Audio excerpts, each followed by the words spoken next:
Well, this thing needs some work, I think. What we have here is just a cheap Squier Fender Tele that one of my friends brought me and said, can you rework it? Now we do this all the time for people, where we're going to pretty much rip this thing totally apart and basically recondition it into a guitar that can be used for a gigging musician reliably. So we're just going to basically use this as a base. We're going to do some stuff that you may or may not agree with. I don't really care. He made some requests. We're actually going to do some finish work on it. Change color a little bit. We're going lock. We're going to put new pickups in it. I'm going to show you what we do with these Fender wide range reissue pickups because they're terrible. Really super muddy, really flat, really dead sounding. This Duncan Design bridge pickup is like razor blades on a chalkboard. It's just terrible. So we're gonna go ahead and whip this thing apart and see what we can do. First, I'm gonna go have a cup of coffee because it's too early in the morning to be doing any of this. Alright, so we've basically established that it needs a rebuild. So let's go ahead and rip this thing apart.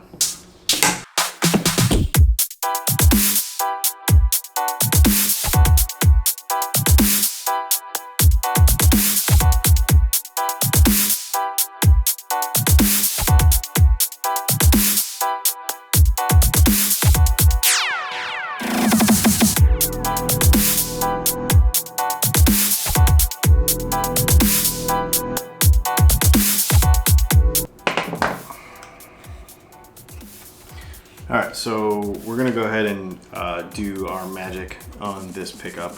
We'll put that in a separate video and we'll talk about what we're going to do with that.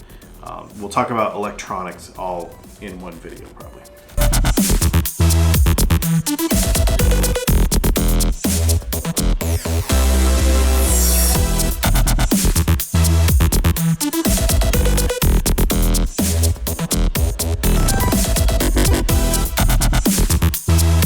Alright, so I guess the only other thing we need to do is I need to pull these and pull the strap pins off of it, and then we're going to go ahead and get on to some finish work because we're actually going to do a color change on this thing. As per the owner's instructions, he wants to do seafoam green or surf green over the top of this particular finish. So I think that'll be kind of fun. And then what we're going to do is wipe some of it back off so that we can show, or sand some of it back off so that we can show some of that wood grain through. So I think it'd be pretty cool. Some of you may not like it, and whatever, it's not your guitar. So I'm going to go ahead and get going on the finish work, and then we will come back when it's time to put in the pickups and the wiring. The way we normally do these is we're going to put a flat 6 tele pickup in the bridge. We're going to redo all the wiring and get rid of these pots, put proper stuff in here. And then the other thing we're going to do is we're going to take these wide range pickups are just like a knockoff of the normal, the good ones. We have a whole video about this, but we're going to go ahead and take this particular pickup apart and rewind it, replace the magnet, and work it all over with our good stuff. And then we're going to put it back in the guitar, and it's going to sound amazing. And it's like a fraction of the cost of some of the aftermarket available ones right now that are super, super expensive. So it's a more affordable way to make use of the pickup that you already have in your guitar instead of replace it with something that frankly is very expensive to replace. So this kind of guitar, what we do with these is it's a good alternative since it's not a real expensive guitar. So I guess it's time to get this thing ready to paint. All right, so we've got finish on the guitar. Boom. I did not actually go through the whole process of this on video because there's a million different ways to do it. So let's talk about finish on guitar, first of all. If you want me to show you how we do these budget things, I can. Because to tell you the truth, this is all rattle can stuff that you can get at the hardware store. I could literally do this to any guitar for $20 in materials, $30 in materials, but it takes a lot of time and work. The thing is it's just paint. So a lot of people will flip out about like nitro versus poly versus blah, thickness, all this stuff. Let's talk about that for a minute. Paint's paint. Nitro finish is a finish that never really totally hardens. So people say it breathes, but paint doesn't breathe. Guitars don't breathe. They're dead. It's a piece of wood, okay? So that doesn't much matter. The only thing with nitro is it likes to age better than poly, because poly, like the way you paint it is the way it looks, okay? But when we're talking about a budget build here that you're not gonna have like dozens and dozens of hours in nitro, because nitro, you literally have to spray it and then it'll take, it could take 8 to 10 days to get to where you could work it again. As far as color sanding it and buffing it and all that sort of stuff. Doing it this way, I can have this done in a few days. It looks great. It will hold up perfect. I mean, this is literally hardware store stuff. So if you want me to show you one of these that we do, I can show you. I can show you exactly what we buy, where to get the stuff on Amazon, and you could do your own guitar at home and have more or less professional results that nobody even knows it's a rattle can. So I can show you how to do that if you want. But anyway, this is literally 2 different colors of surf green that we got at Lowe's. And what we did was we sprayed one color, just basically enough to just cover, not real thick. We sprayed the whole guitar. I sprayed the whole guitar with that color. And then we had a second color that was like our finish color, and I sprayed the entire body of the guitar with that. So there's that. And it gave it sort of an aged look. This is actually 2 different colors, but I was lucky enough to find 2 different colors that worked together. The other thing you can do is you can buy like a clear that has like a little bit of yellow in it. The problem with that is the only one I had was nitro, and it was going to take forever to dry, and I didn't have enough. And when I called the company to get more nitro, they were closed for maintenance or something. So it was just going to be a big pain. So basically this finish on this guitar is basically a semi-gloss, because I like doing like a semi-gloss finish. But this is a semi-gloss Minwax poly, 2 coats of it. And it turns out great every time.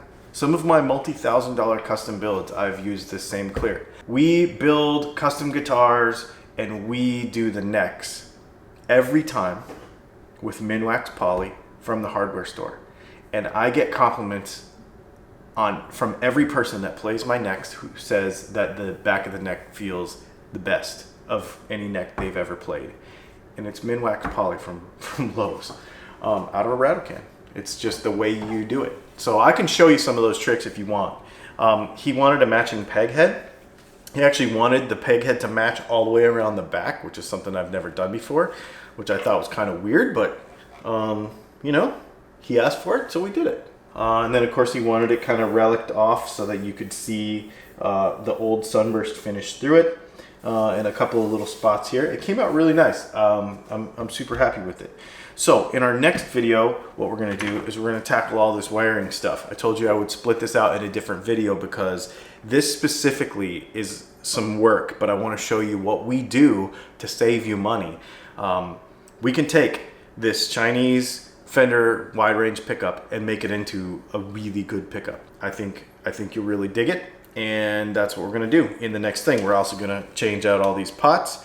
We're gonna change out this wiring. We're gonna change out this switch, and we're gonna make this thing into a monster player. Before I let you go, let's go ahead and go through some of the comments from a couple of our past videos, because there's some pretty entertaining stuff in there, and a couple in particular that I want to address. All right, so let's go over some comments. I'm actually outside today, but the reason I'm outside is, check this out. I just want to show you.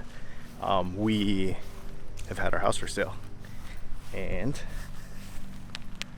there's a sale pending sign right there. So that's pretty exciting.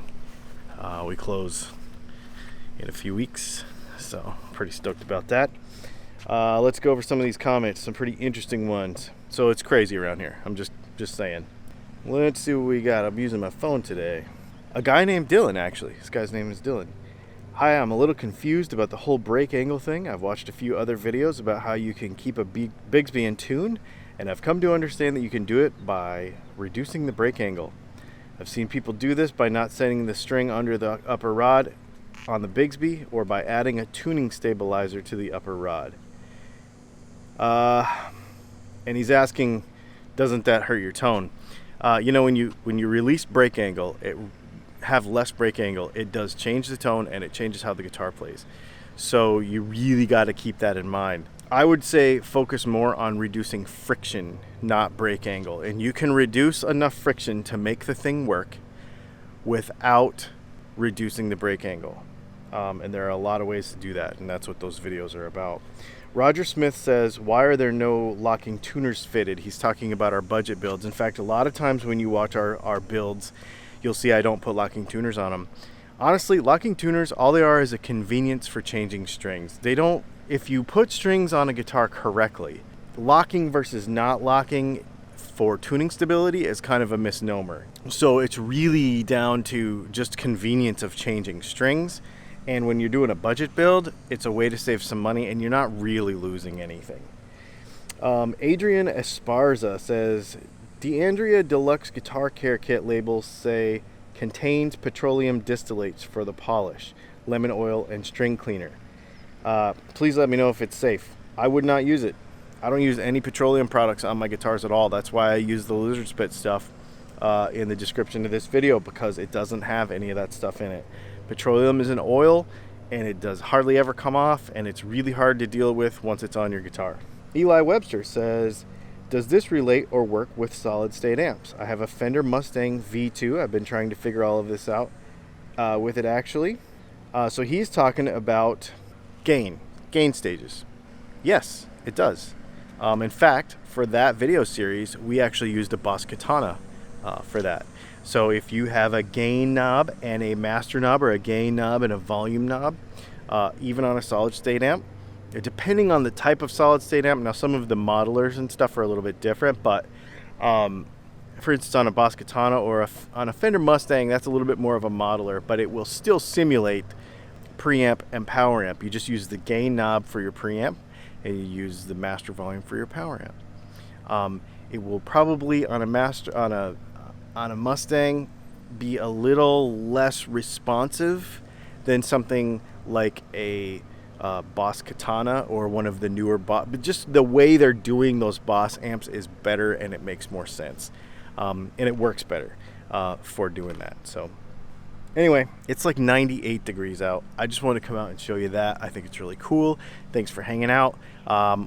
There's not going to be any live show this weekend because I think we're moving. So pretty busy this week. But stay tuned. I will make sure that I keep you up on what's going on. Thanks for hanging out with me, and we'll see you very soon in our next video. Make sure you like and subscribe and share and all that kind of stuff too.